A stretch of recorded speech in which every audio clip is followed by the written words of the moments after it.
Mesdames, Messieurs, bonjour et bienvenue à votre émission Table en Or. L'émission qui vous forme, l'émission qui vous informe, l'émission qui vous divertit, une émission qui peut se suivre en famille sans aucun quiproquo. Alors, aujourd'hui, encore, nous avons la joie de le recevoir. Ici, dans la province capitale de Kinshasa, il n'est plus une personne à présenter parce que vous le connaissez déjà. Il a l'habitude de passer dans cette émission. Il s'agit de l'apôtre Paul Mbamboui. Bonjour et bienvenue. Bonjour et merci maman. Comment vous sentez? Oui, ça va. Ravi encore une fois de plus de vous recevoir sur ce plateau. Oui, comme je l'ai dit la fois passée, je me rappelle bien, j'avais dit c'est moi qui me sens très honoré. Alors, apôtre Paulin, cette émission sera un peu spéciale. Pourquoi? Parce que nous n'allons pas commencer cette émission comme nous l'avons toujours fait. Elle sera tellement différente. Pourquoi? Demandez-moi. Pourquoi? Parce qu'on va commencer cette émission avec votre chanson magique. Savez-vous que vous avez une chanson magique? Une chanson, bon. Ou bien c'est moi qui vous l'informe? Moi, je chante seulement, c'est vous qui dites. Mais vous ne connaissez pas votre chanson magique? Que c'est magique? Il y a une chanson magique. Vous savez pourquoi je dis c'est magique? Parce qu'il y a une connexion entre vous et la chanson. Parce qu'il y a une histoire. Ce qui m'a plu la fois dernière, quand vous avez expliqué l'histoire qu'il y a entre vous et la chanson, ça m'avait vraiment frissonné, ça m'avait vraiment fait du bien. Il y a une histoire. Ouais, voilà pourquoi je dis c'est une chanson magique. Donc à partir d'aujourd'hui, Table en Or nomme cette chanson la chanson magique de l'apôtre Paul Mbamboui. Est-ce que vous agréez cela? Oui, j'agrée.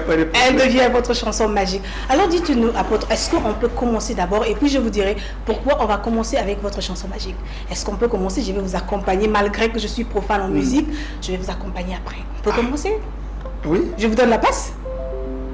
Je vous donne le go? Bon, il n'y a pas d'instrument. Non, je vais dire directement go, vous commencez. Ok. On peut faire ça? Voilà, on va essayer. Prêt? Je crois. Non, prêt, il faut dire je suis prêt, pas je crois. Prêt? Oui, je non, suis préparez-vous, alors je vous donne le temps. Préparez-vous. Bon, est-ce qu'elle s'est préparée? Peut-être pour être prêt, totalement prêt. Bon, je crois être prêt. Prêt? Oui. Alors, go. Mungu ni mwema. Mais vous ne chantez pas bien? C'est ça, j'ai dit, j'étais profane, apôtre, j'étais profane. Bon, ok, on y va. Donc vous n'êtes pas prête? Non, moi je suis profane, mais la musique n'est pas on y va, dans la chair. Mungu ni mwema, Mungu ni mwema, Mungu ni mwema, ni mwema sana, ni mwema. Non, vous êtes organe. Apôtre, que faire? Alors je vous laisse chanter seul, pour ne pas perturber la musique. Votre musique magique. Mungu ni mwema, Mungu ni mwema, Mungu ni mwema. Ni mwema sana, ni mwema. Mungu ni mwema. Mungu ni mwema. Mungu ni mwema. Ni mwema sana, ni mwema. Wetu Baba ni mwema. Wetu Baba ni mwema. Wetu Baba ni mwema. Ni mwema sana, anatupenda kweli, anatukinga Baba, anatuchunga huyu Mungu. Ni mwema sana, wa kusema na kutenda, ni mwaminifu Baba, hakuna baba kama ye. Ni mwema. Ni mwema sana, ni mwema. Alléluia. J'ai senti la présence de Dieu sur ce plateau. J'ai voulu parler en langue. Non, j'ai senti des frissons. Moi, j'ai voulu même parler en langue. Non, c'était tellement merveilleux. Maintenant, dites, vous savez pourquoi je vous ai demandé de commencer avec ça? Je ne sais pas. Parce que la fois dernière, je ne sais pas si vous vous rappelez, je vous ai reçu sur ce plateau. Oui. Je vous avais lancé un challenge, un défi de dire que, apôtre, serez-vous capable d'appeler les peuples quinois à venir assister à votre conférence? Vous vous rappelez de ce challenge? Je me rappelle bien de cette question-là. Mais j'ai assisté tout le 2 jours à la conférence et j'ai vu la salle était pleine à craquer. Alors pour cela, félicitations et nous sommes fiers de vous. Je bénis le Seigneur. Alors nous, on ne parle pas en désordre. Il y a toujours les images qui nous accompagnent pour montrer. Nous, on ne parle pas en désordre, il y a toujours les images qui nous accompagnent pour montrer que réellement, il y avait un monde plein à craquer. Alors, nous allons tous suivre d'abord les images de la conférence et voir comment c'était passé. Alors, apôtre, vous-même d'abord, vous avez vu comment le monde a répondu favorablement, selon vous. Quelles étaient vos impressions? Bon, moi, je n'ai jamais organisé de conférence dans cette ville de Kinshasa. Je ne suis même pas connu. C'est vous qui m'avez informé la fois passée que ces cantiques-là passent. Donc, pour le peuple quinois, je suis peut-être un musicien. Alors, je viens avec la conférence et un thème sur les fondements. Bon. Si peut-être je m'étais présenté avec un conseil, ça passerait, parce que beaucoup de gens sur place voient l'apôtre pour en train de chanter quelques petits morceaux sur les réseaux. Moi, je ne savais pas. J'avais seulement confiance en Dieu. Vous m'avez posé la question la fois passée, je vous ai dit, c'est un thème que le Saint-Esprit m'a mis à cœur depuis quelques mois. Et je sais que dans cette ville, il y a les enfants de Dieu. Quand ils vont juste entendre parler de ce thème, ils vont sentir leur cœur battre et ils vont reconnaître la voix de leur berger. Comme Jésus-Christ a dit, mes brebis entendent ma voix. J'avais confiance en Dieu, même si c'était la première, mais la confiance en Dieu a produit. Et ce jour-là, j'étais vraiment ému, j'étais très très surpris de voir comment les Quinois, les enfants de Dieu quinois ont réagi, de voir comment ils étaient vraiment attachés à cet enseignement, de voir comment, même après, ils ont réclamé une autre conférence. Il y a des pasteurs qui ont dit, vous devez reprendre. Ça mérite une deuxième fois. Vous devez reprendre. Vous devez reprendre. J'étais vraiment surpris et je bénis Dieu pour ça. Alors nous allons encore lancer je pense que le challenge a réussi ici dans cette émission. Nous allons lancer un deuxième challenge. Je pense que la deuxième conférence va se donner au Stade de Martyrs et pourquoi pas? Parce que ces genres de messages, on a envie de le véhiculer au Stade de Martyrs pour que le peuple quinois soit tellement nombreux à écouter ce message. Bon, je ne sais pas encore. Comme je vous ai dit, je fais ce que le Seigneur me dit de faire. Si dans quelques jours il me dit c'est au Stade de Martyrs, je viendrai vous l'annoncer. Tout ce que je sais, que je reviens prochainement dans cette ville, j'ai vu que je suis porteur d'un message et le peuple quinois l'attend. L'attend. Et le peuple quinois, les enfants de Dieu quinois en ont besoin. Je reviendrai. Ça se passera où? Au Stade des Martyrs, dans une salle, je ne sais pas encore. Mais vous serez, je crois, la première à être informée. Merci pour l'honneur. Alors aujourd'hui, nous allons aborder une thématique qui est spéciale, un peu compliquée, mais spéciale pour tous les enfants de Dieu. Alors nous allons parler sur la sanctification dans la vie chrétienne. Alors comment vous trouvez? Oui, ça fait partie du thème du Saint-Esprit. Et ça fait partie des grands thèmes de la Bible.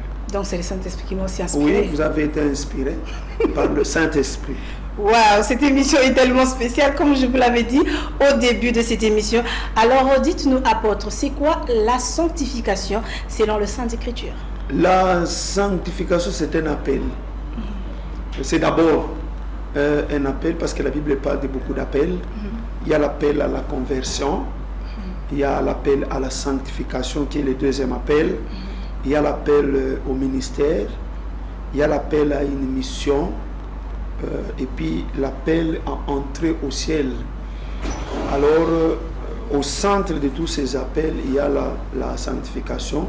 C'est très important. C'est l'apôtre Paul qui dit: nous avons été appelés à la sanctification et non à l'impurité.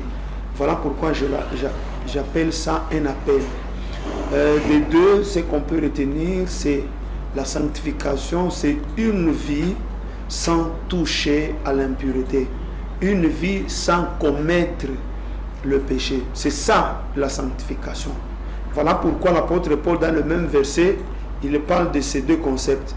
Il dit, nous avons été à la sanctification, nous avons été appelés à la sanctification et non à l'impureté.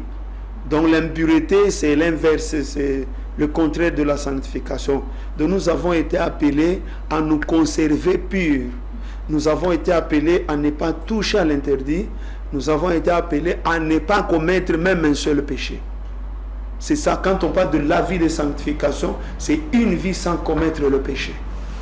Alors, apôtre, quand je vous ai reçu pour la toute première fois sur ce plateau, vous avez fait des allégations qui étaient tellement troublantes. Et les téléspectateurs m'ont vraiment beaucoup appelé comparativement à ces allégations.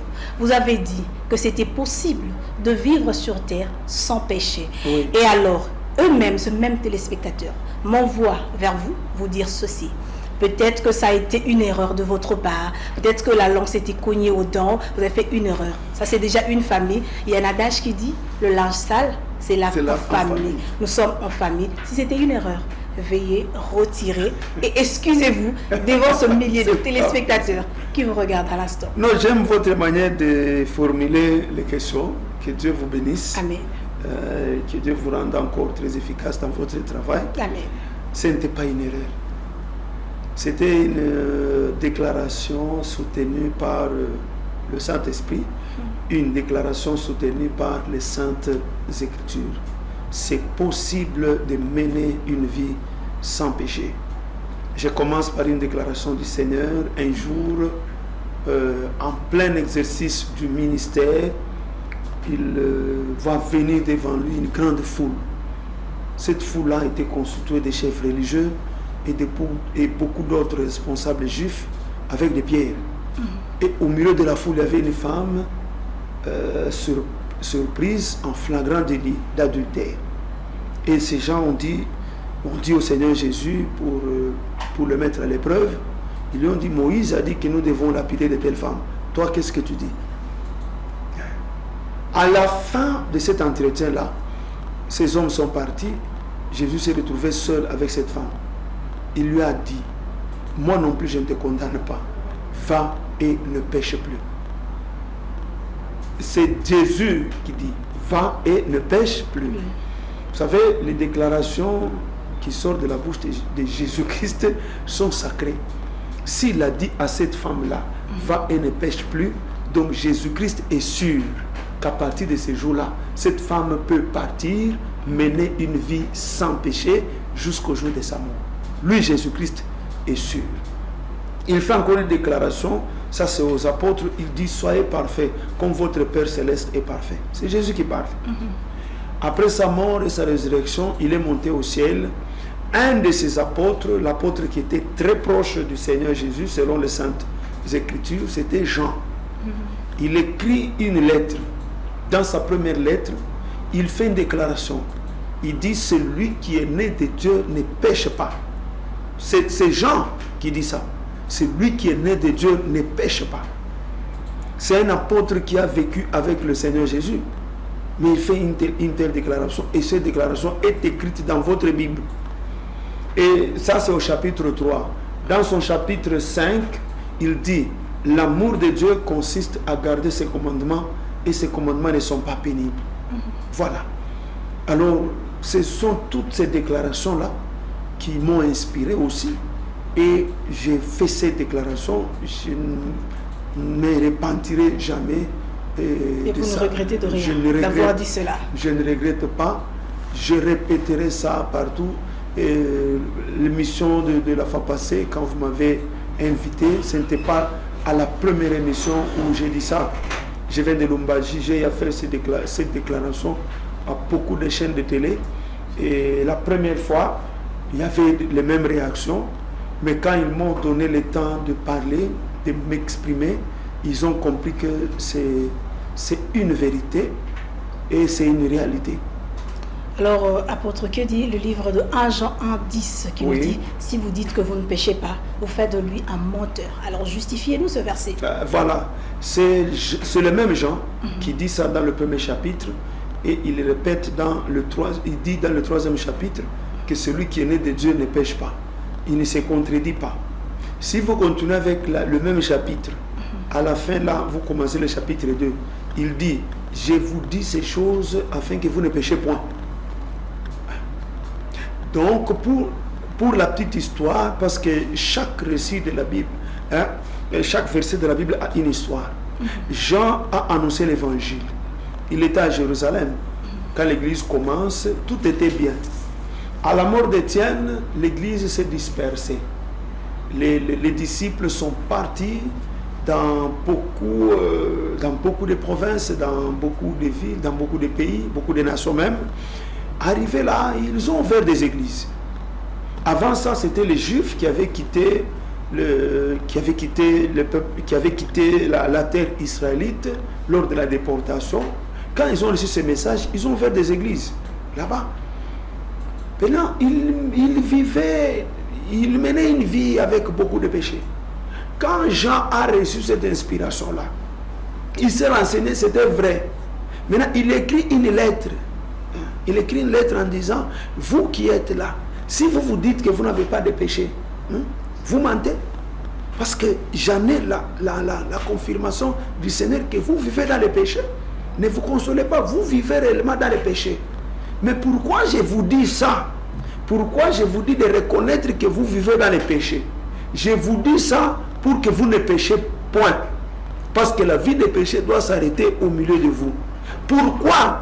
Parce que celui qui est né de Dieu ne pêche point. Il est dit dans le 3e chapitre. Donc pour bien comprendre ce verset, il faut prendre toute la lettre. Il y a des gens, après avoir écouté ce message, ils ont dit non, c'est difficile. Nous avons essayé, c'est très compliqué. Maintenant, il reproduit dans le 5e chapitre pour terminer, il dit, l'amour de Dieu consiste à garder ses commandements et ses commandements ne sont pas pénibles. Voilà la pensée de la lettre. Et cette pensée est appuyée par d'autres apôtres. Alors, apôtre, que dire de la personne qui est en train de se promener en route et il voit une belle femme, il dit, ah, j'aimerais faire de cette femme une femme donc, qui en vit. C'est pas aussi un péché. Bon, parce que ces genres de péché, ça vient à tout moment. Non, on ne peut pas dire que ça vient à tout moment. Ça vient à tout moment pour ceux-là qui trouvent que c'est normal. Comment ça? Pour ceux-là qui trouvent que c'est normal, ce n'est pas un problème que d'envier. Mais si vous avez l'information que envier une femme, c'est un péché, vous n'allez pas les envier en cours de route. Vous allez faire votre route normalement et vous passez, la femme aussi passe. Même si elle est à moitié habillée, ce n'est pas moi qui l'ai déshabillée, je passe et elle passe aussi dans sa folie. Ça ne me regarde pas. Et alors des pensées qui tournent, ça monte, ça descend, tu vois, hein? Des pensées qui viennent sans que tu ne le prévois. Non, non, c'est lui, un enfant de Dieu, ce n'est pas un esclave. Un enfant de Dieu est appelé un affranchi du Seigneur. Un affranchi ne subit pas. Ce sont les esclaves qui subissent quelque chose. Les affranchis du Seigneur ne subissent pas. C'est eux qui décident. La pensée peut venir, moi je la chasse. L'apôtre Paul dit que tout ce qui est pur, que tout ce qui est honorable, que tout ce qui est digne de louange, tout ce qui est digne d'approbation, soit l'objet de vos pensées. Donc un enfant de Dieu, c'est un affranchi. Une mauvaise pensée peut venir selon la Bible. Il a la capacité de la chasser, pas mûrir la pensée, méditer sur la pensée. Et alors la colère très souvent se fâche, non? Ça vient que tu... Oui. Ça arrive qu'on se fâche. Se mettre en colère, ce n'est pas un péché. Le péché, c'est dormir en colère et commettre des choses sous la colère. C'est ça le péché. Donc pour Dieu, tu peux te mettre en colère parce qu'il lui arrive aussi de se mettre en colère. C'est pourquoi celui qui se met en colère ne pêche pas. Mais on te dit de ne pas prendre beaucoup de temps dans cet état. Parce qu'il n'y a que Dieu qui sait maîtriser la colère. Nous sommes incapables de la maîtriser. Voilà pourquoi il dit, si tu te mets en colère, que ça ne prenne pas. Que ça ne prenne pas beaucoup de temps. Alors c'est à toi de gérer ta colère. Tu es capable. Alors cet apôtre, il est tellement spécial, il est tellement extraordinaire, il est tenace à sa parole, donc il est possible de vivre sur terre sans péché. Alors dites-nous apôtre, quels sont les avantages de vivre dans la vie de sanctification et les inconvénients de vivre loin de la sanctification? Oui. D'abord la sanctification, c'est pour les enfants de Dieu. C'est-à-dire après avoir rencontré le Seigneur, après avoir passé par ce qu'on appelle la repentance. La repentance, c'est la décision ferme de ne plus retourner dans le mal qu'on connaît. Après avoir pris ces décisions-là, c'est la marche de la foi qui commence.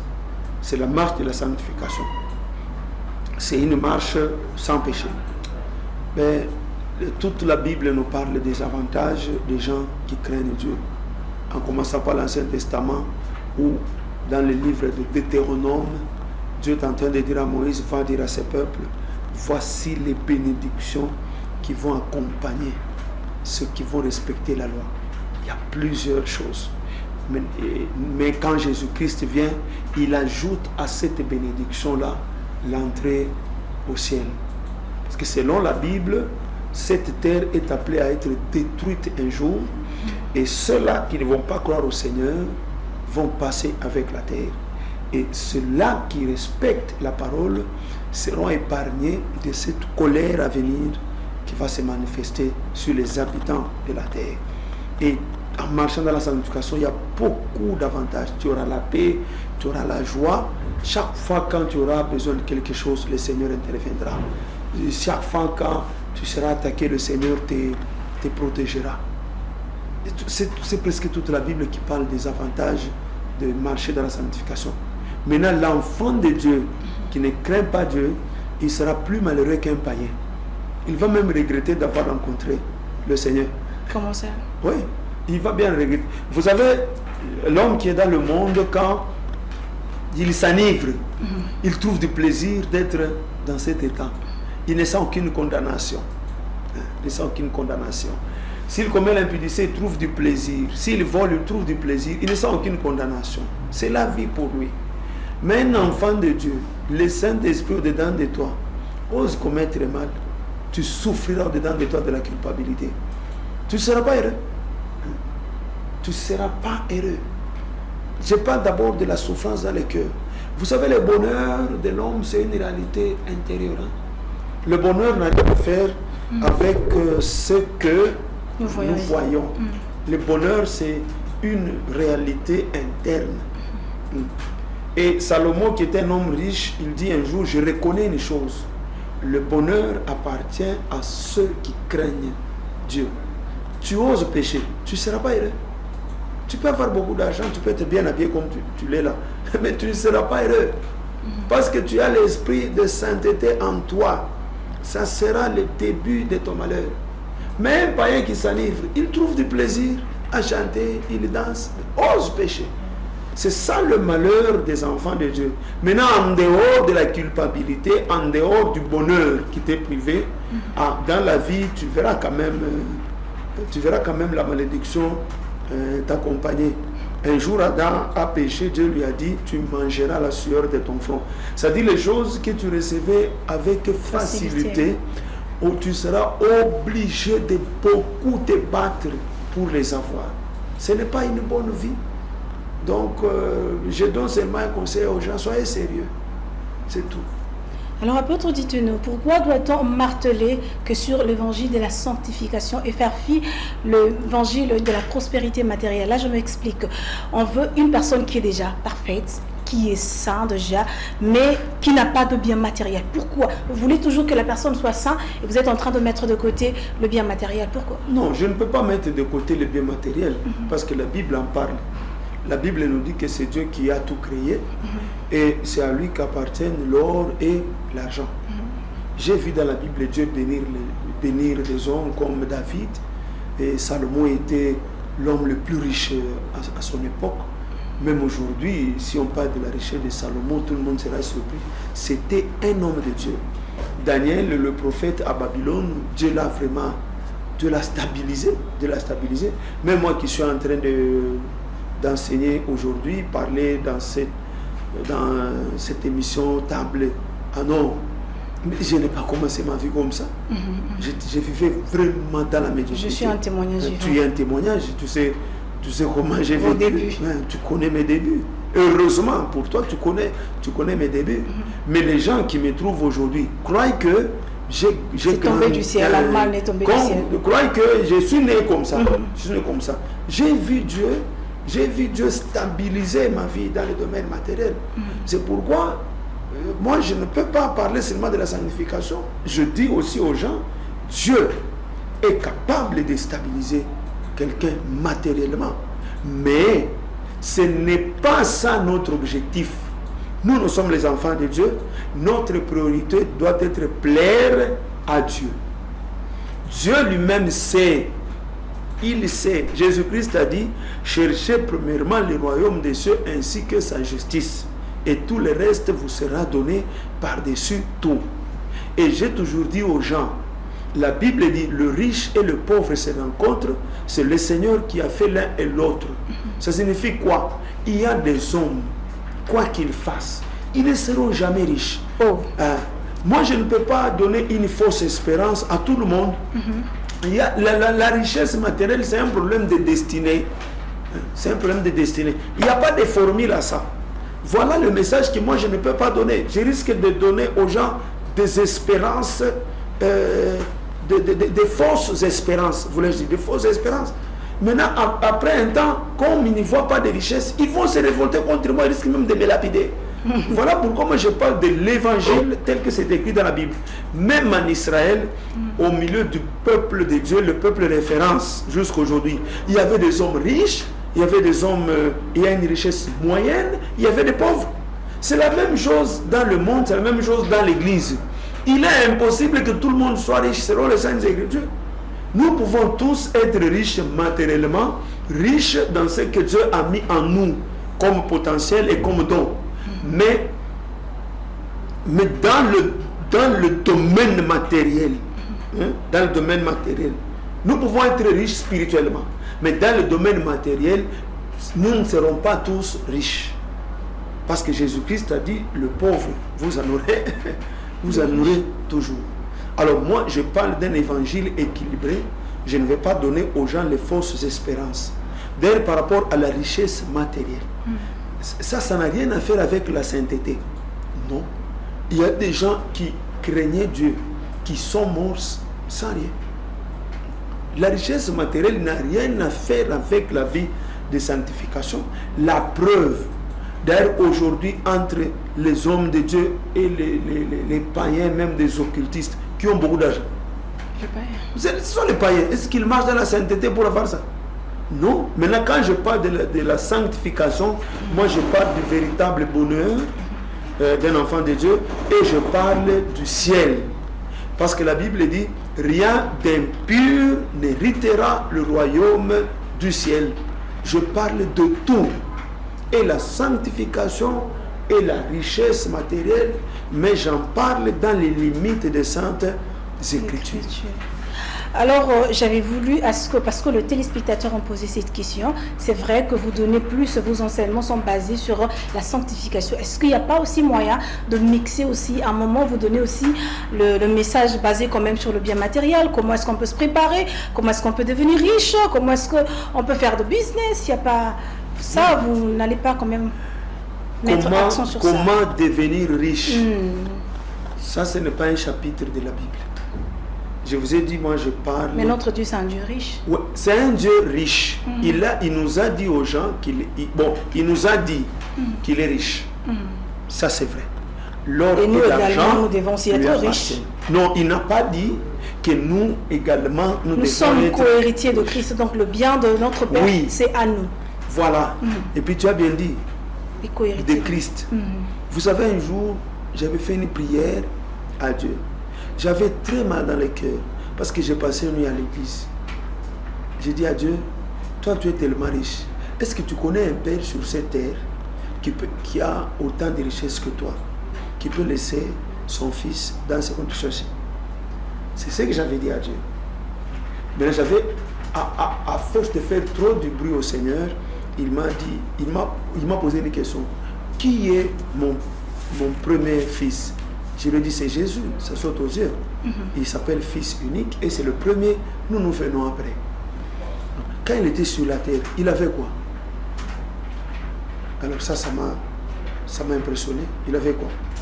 Lui-même le Fils, il dit ceci, les renards ont des tanières, les oiseaux ont des nids, mais le Fils de l'homme n'a pas où reposer sa tête.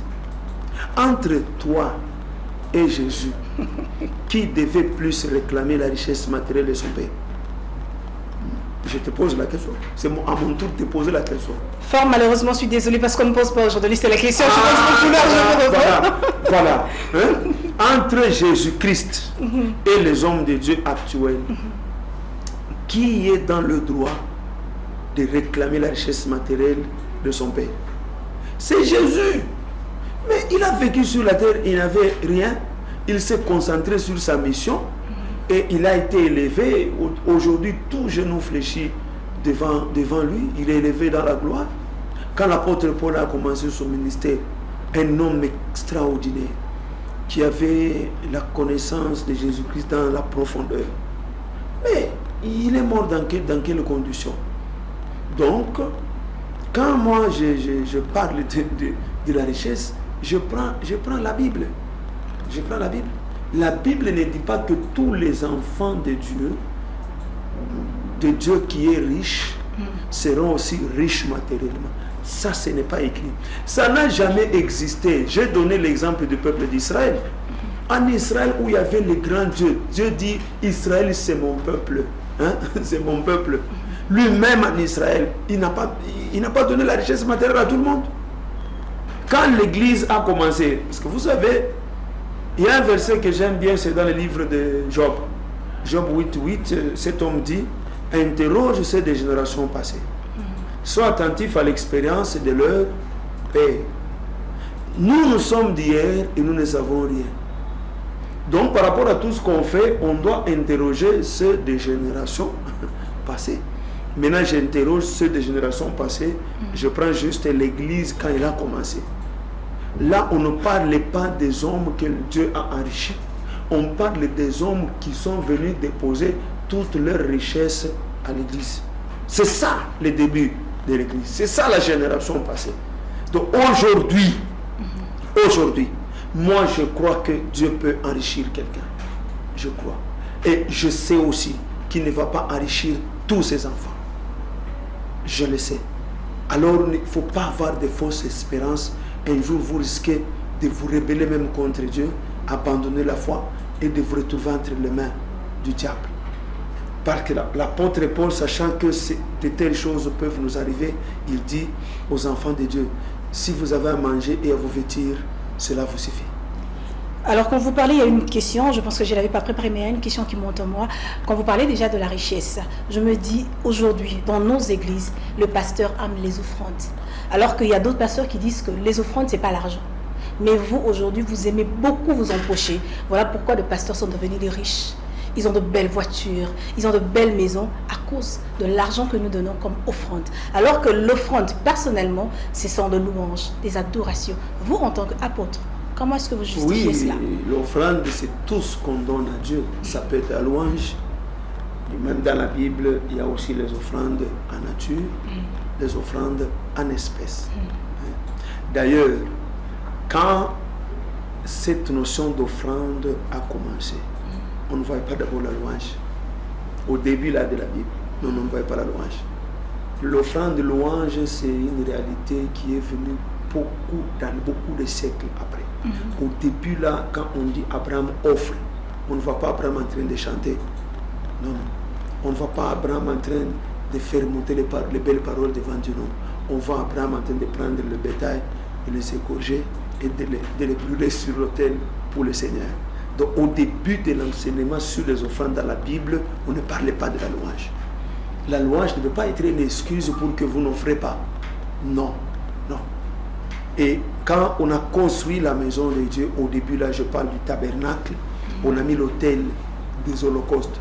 Les gens ne montaient pas là-bas et chantaient. Non, les gens venaient mettre les animaux là-bas. Ils les consumaient là-bas. Ils les consumaient. Donc, dans l'église, nous venons pour écouter la parole et nous venons aussi pour offrir à Dieu. Et quand on parle de l'offrande, c'est d'abord ce que je donne. La louange vient après. Mais apôtre, quand vous dites offrir à Dieu, est-ce que ça va vers Dieu, non? Oui. Ça va vers Dieu, ça va vers vous? Non, ça ne va pas vers nous. Nous respectons le principe biblique.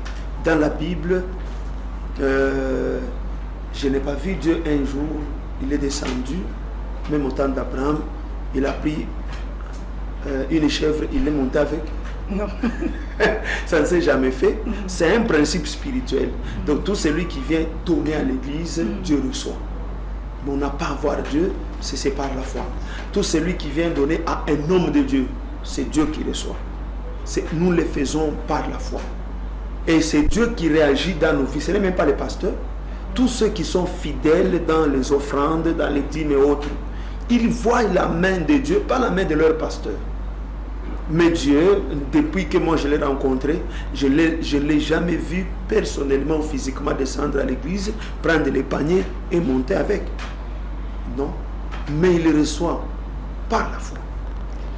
Alors, maman Véronique Okassongo, à partir de Lubumbashi, vous qui aimez bien cette émission, vous venez à peine d'écouter qu'il faut donner l'offrande, c'est quelque chose de spirituel. Alors, dites-nous comment grandir dans la sainteté. Grandir dans la sainteté. D'abord, vous avez trouvé ce terme où? Je ne veux que suivre ce que vous donnez alors. Oui, la Bible parle de la croissance dans la connaissance. Dans la connaissance.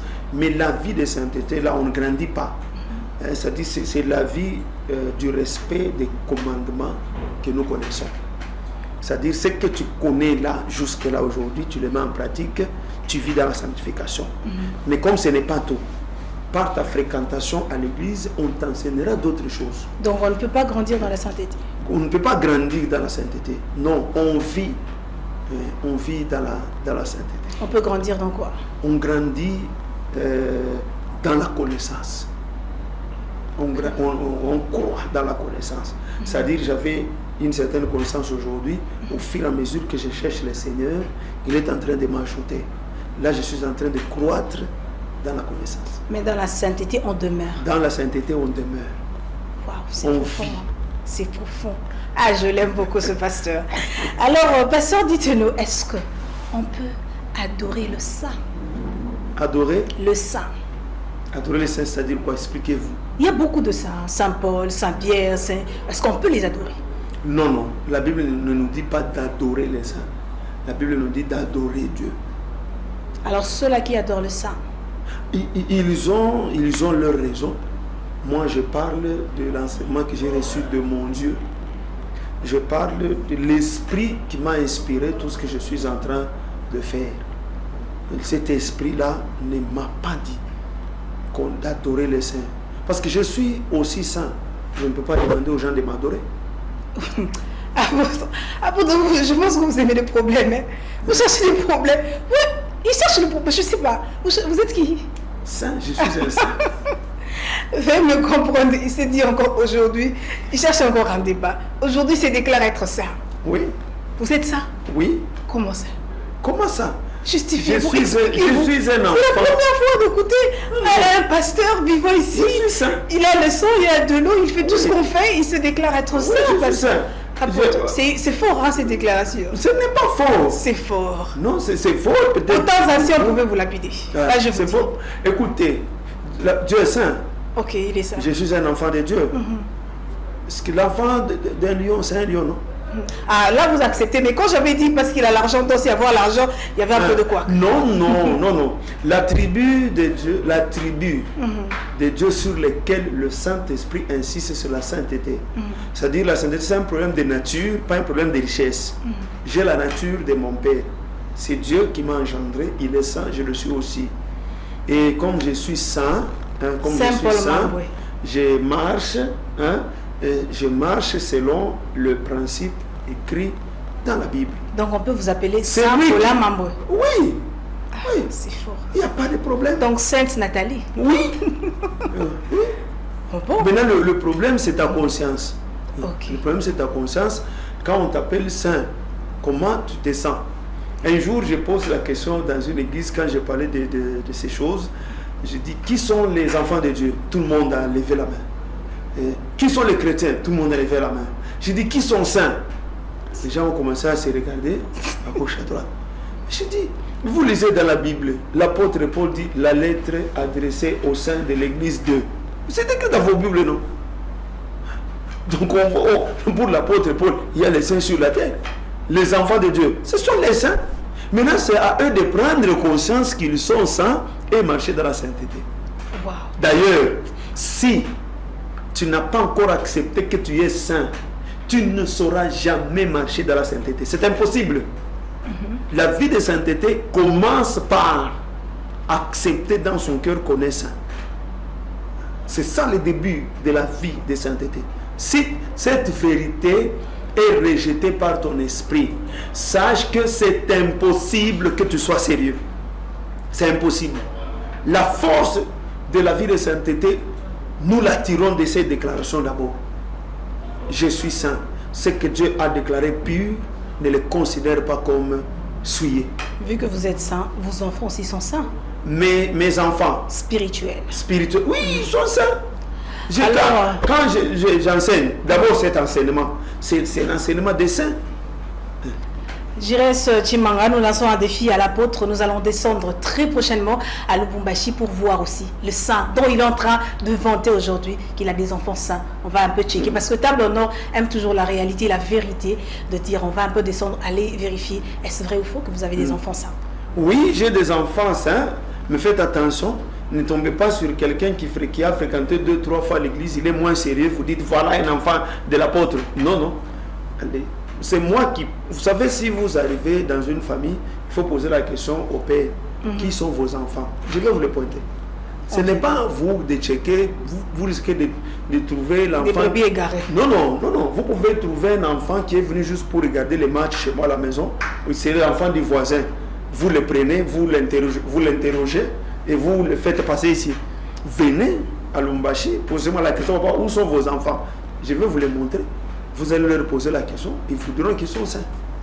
Alors dites-nous, qu'est-ce qui pousse à ce que le chrétien aujourd'hui commette le péché? Est-ce leur conscience ou il y a quelque chose qui leur pousse? Bon, c'est un problème d'abord d'information. C'est un problème d'information.